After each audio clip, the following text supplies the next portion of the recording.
Hi hello welcome to GRTV.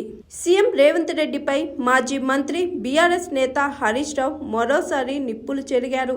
ప్రజాపాలన అంటివి, CM camp ఆఫీసులో ప్రజా దర్బార్ అంటివి, ప్రతిరోజు ప్రజలను కలుస్తా అంటివి, కానీ ఏడాది కాలంగా ప్రజలకు ముఖం చాటేస్తివి అని విమర్శించారు. అయితే జూబ్లీహిల్స్ ప్యాలెస్ నుంచి లేదంటే కమాండ్ కంట్రోల్ సెంట్రల్ నుంచి కాంగ్రెస్ మార్కు ప్రజాపాలన కొనసాగుతుందని అన్నారు హరీష్ రావు. పోలీసు పహారా మధ్య గ్రామ సభలు, పోలీస్ కమాండ్ కంట్రోల్ సెంటర్లో ప్రభుత్వ నిర్ణయాలు తీసుకుంటున్నారని హరీష్ రావు మండిపడ్డారు.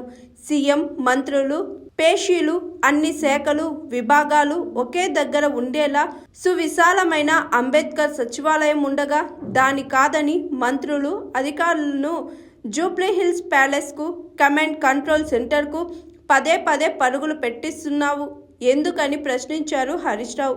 ముఖ్యమంత్రి అధికార నివాసం మీ దర్పానికి సరిపోదని జూబ్లీహిల్స్ ప్యాలెస్లో ఉంటున్నావని సీఎం రేవంత్ రెడ్డిపై హరీష్ రావు విమర్శించారు.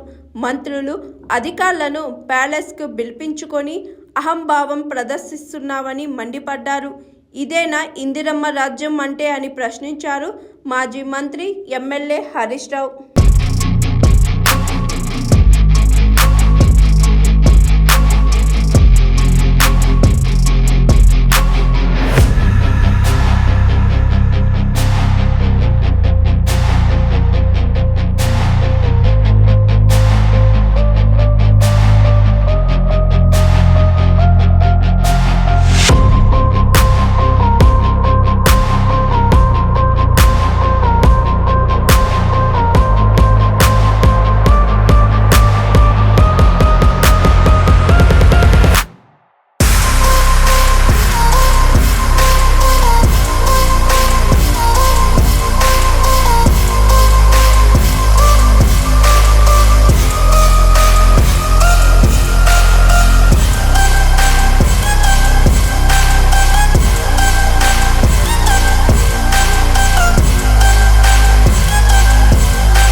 Hi, this is Swathi. Like చేయండి, షేర్ చేయండి, కమెంట్ చేయండి అండ్ సబ్స్క్రైబ్ చేయండి GRTV. Hi, this is Monica. Please like, share and subscribe GRTV.